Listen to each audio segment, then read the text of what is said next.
Promotional consideration paid for by the following. Go on, Troy, do me video. Okay. Okay. Hi, I'm Emma Morley. I'm a future announcer and you're watching Cheap Shot Entertainment.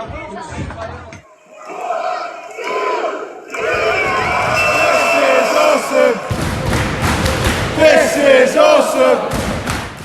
Hello and welcome once again to another Cheap Shot Entertainment Wrestling review. We are going to take you through everything that happened at Future Wrestling Bohemian Grapsody on the 30th of November 2019. It was special because it was the biggest crowd that a Future show has had, and also it was Josh's birthday. So even though it's belated, happy birthday, Josh! I'm sure you'll join me in saying that to one of our regular contributors, as he is now. Excuse me. Dying. So the reason this has taken so long to do is obviously because of that. I've been absolutely dying inside. But it was at the Grosvenor Rooms, a staple venue for Future Wrestling. I've never been disappointed in a show there. It's only just down the road from me, which is really cool as well, and it cost £7 English or £6 online if you get the ticket before the show. And they did a special on the night. They did £6 for the next show if you wanted to pay for the next show and go to that, which I believe is on the 28th of December. So in between Christmas and New Year, we'll be there. So get yourself down there, be part of an even bigger crowd at Future Wrestling. Always a good time. We've got a lot to get through. I went to the show with Woody and Josh, and of course Zuzzy Z was there as well, or should I call her Christy now, depending on which version of her you get. I don't know, it depends. But yeah, we're going straight into a championship match. It is the Future Tag Team Championships on the line. Pro Team are your current tag team champions, having won the titles, versus Hustle Malone on his own, because it was Hustle and Jack Cave, was it? No, it was Hustle and Owen Charles. They were the previous champions. Owen Charles retired temporarily, and Hustle had to it was Owen Charles had to defend them on his own.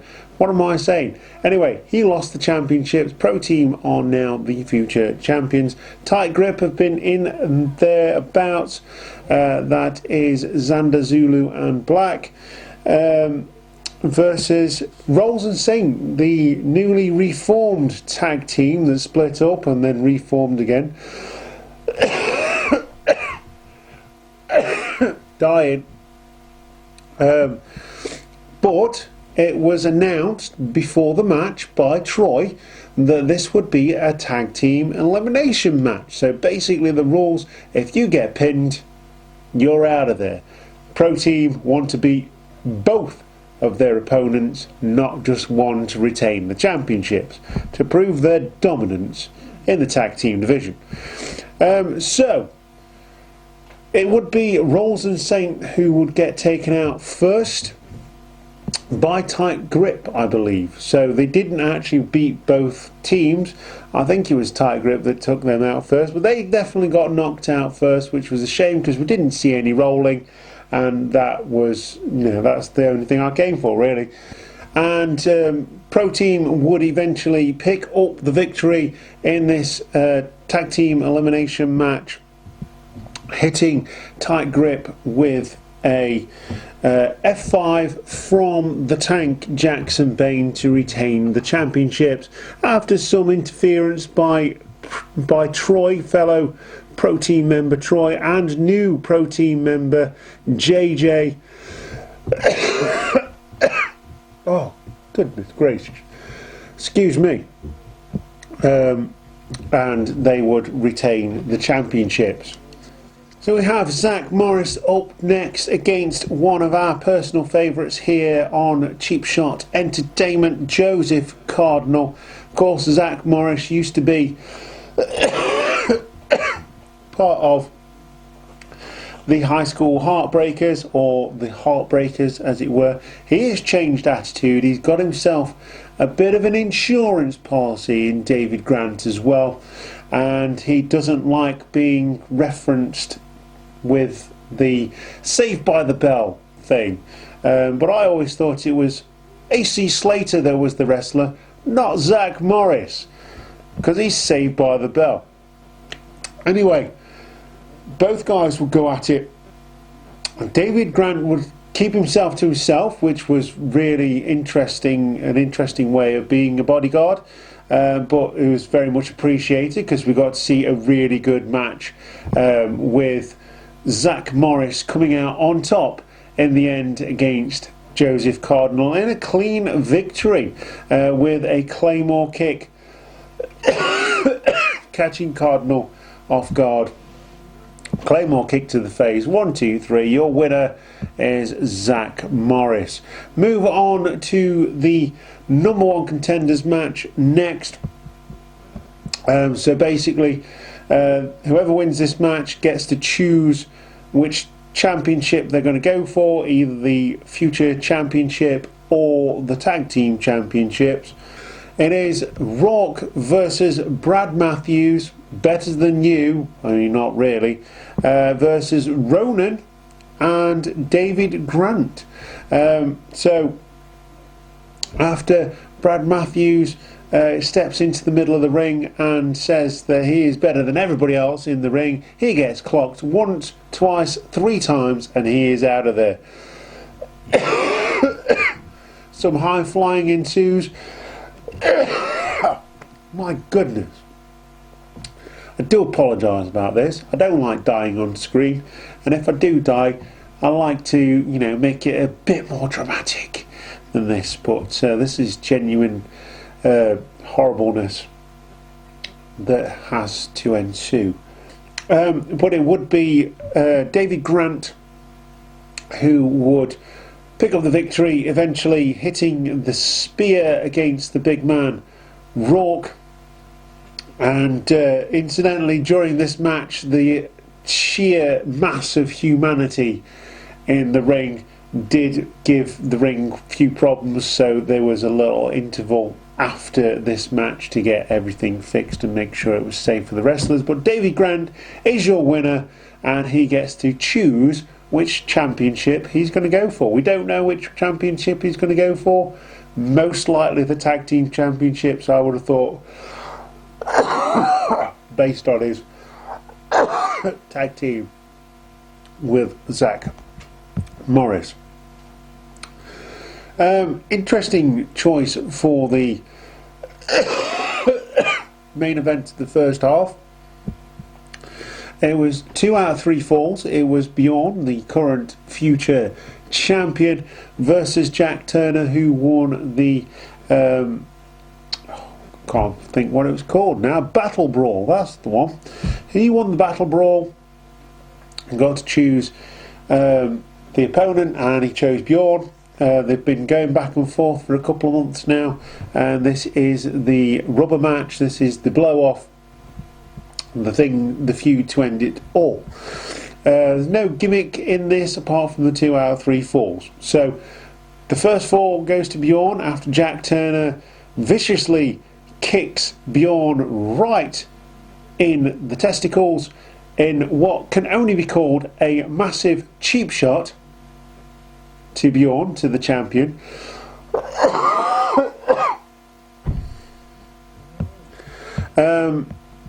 Jack Turner would continue his assault on the down champion and pick up the second fall. So this would happen in the span of 2 or 3 minutes at the beginning of the match, and the third fall would be a little bit more even, but your champion Bjorn would come out on top of this one and retain his championships with what I'm going to call a Bjorn bottom, because it's like a rock bottom or a bookend to retain the championship. He's banished another contender.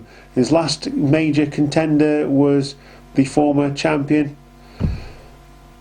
Mark Sanders, and now he's banished Jack Turner. What's next for the champion? What's next for the Viking warrior in future? He has banished all contenders, including Kyle Kingsley. So who's next? Who's next for the champion? Who knows? Only time will tell.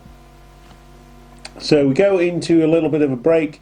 Obviously the first half was cut a little bit short based on that little incident with the ring, but the professionals that are the future backroom staff and the wrestlers managed to get that sorted and get it on.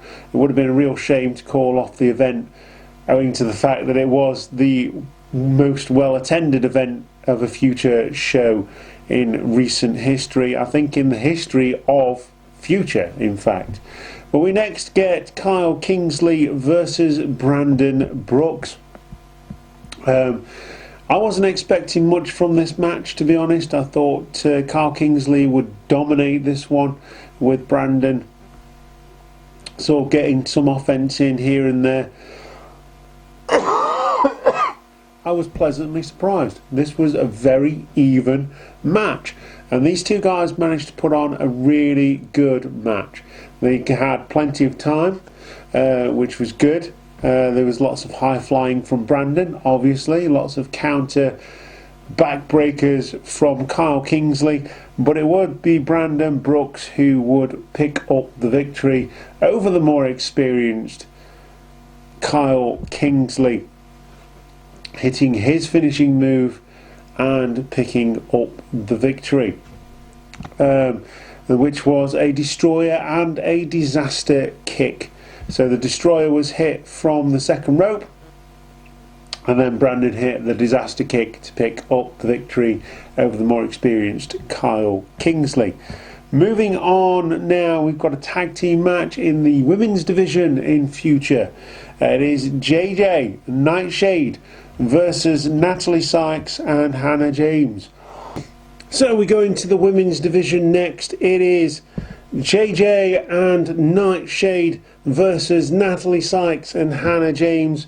Now, you would have to think that with JJ being the newest member of the future locker room and the future women's division, that Natalie Sykes and Hannah James would have the advantage here, teaming together before, being in the ring together against each other.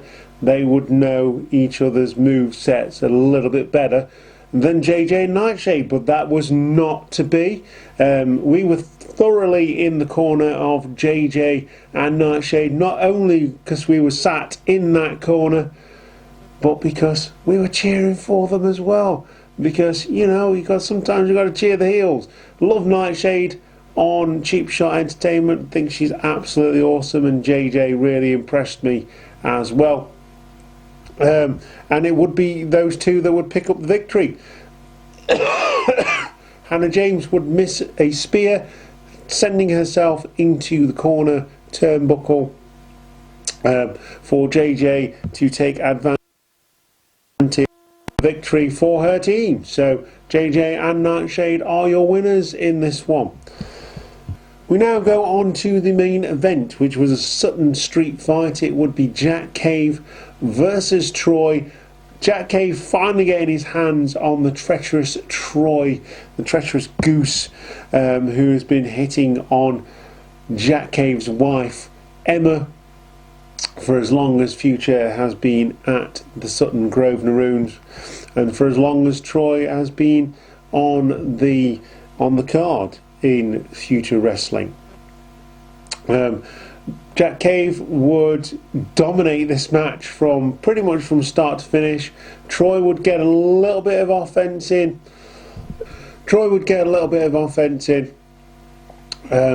Calling for his goons, his cronies, to come out and help him.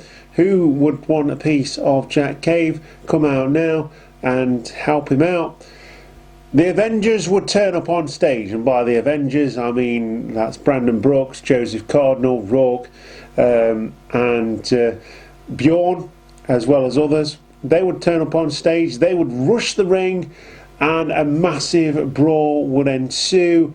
In this massive brawl, Jack Cave would get the advantage again, picking up the victory with a skull-crushing finale as all of the other men and women fought towards the back.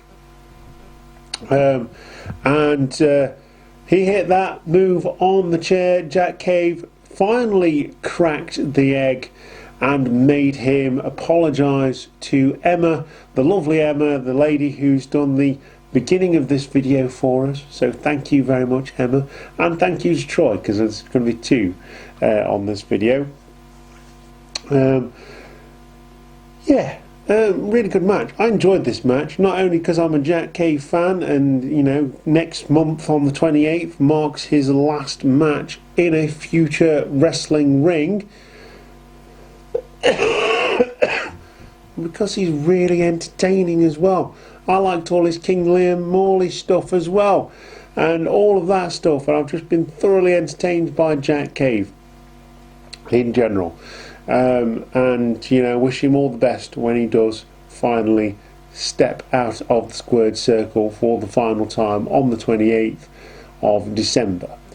So that is everything that happened at Bohemian Grapsody on the 30th of November in the Grosvenor Rooms in Sutton.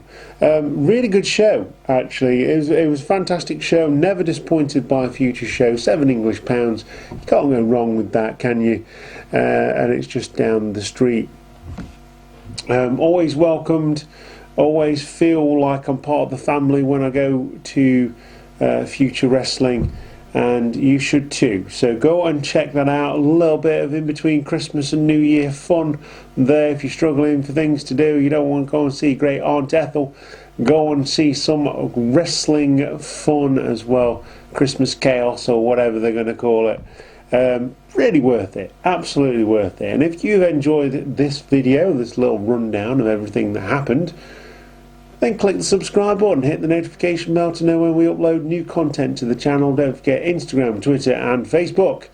There's different things on those channels, as well as the close to order store where you can choose your colours in time for Christmas.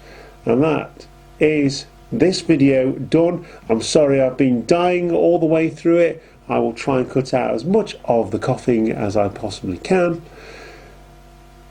And I will see you next time. I've been your host, Luke. You are the Cheap Shot Nation. Goodbye. Subscribe.